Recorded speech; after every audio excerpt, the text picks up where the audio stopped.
डोकलाम विवाद के बाद अब पूर्वी लद्दाख के गालवान घाटी में भारत चीन के बीच सीमा विवाद पर माहौल गर्मा गया है। इस गालवान घाटी में भारत चीन के सैनिकों के बीच हिंसक झड़प हुई और हमारे 20 जवान वीर गति को प्राप्त हुए। आखिर 15 जून की रात को क्या हुआ था गालवान घाटी में जिससे हमारे सैनिक शहीद हुए?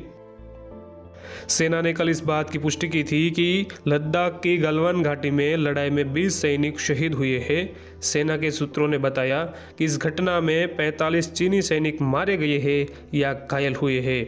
सूत्रों के अनुसार पूर्वी लद्दाख की यह हिंसक झड़प एक टेंट हटाने को लेकर शुरू हुई थी।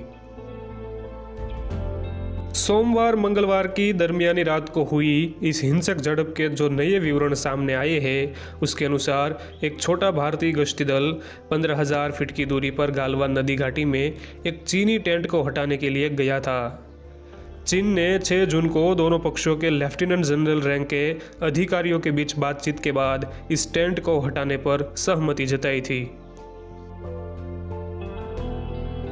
चीनी सैनिकों द्वारा भारतीय कर्नल BL संतोष बाबू को निशाना बनाने के बाद एक शारीरिक संघर्ष छिड़ गया और दोनों पक्षों के बीच डंडों, पत्थरों और रोड का जमकर इस्तेमाल हुआ। सेना के सूत्रों का कहना है कि संघर्ष के दौरान दोनों तरफ से सैनिकों को काफ़ी चोटें आई है। लड़ाई के दौरान कई सैनिक गालवान नदी में गिर गए। अत्यधिक ठंड और हाइपोथर्मिया ने स्थिति को और खराब कर दिया। मंगलवार सुबह सेना के एक बयान में एक कर्नल और 2 जवानों की मौत की पुष्टि की गई और दोनों पक्षों के सैनिकों की हताहत होने की बात भी कही गई। लेकिन उसके बाद मंगलवार शाम को सेना के एक अन्य बयान में कहा गया कि हिंसक झड़प में गंभीर रूप से घायल 17 सैनिक लद्दाख के बेहद कम तापमान के कारण एक्सपोज हुए और उन्होंने चोटों के कारण दम तोड़ दिया।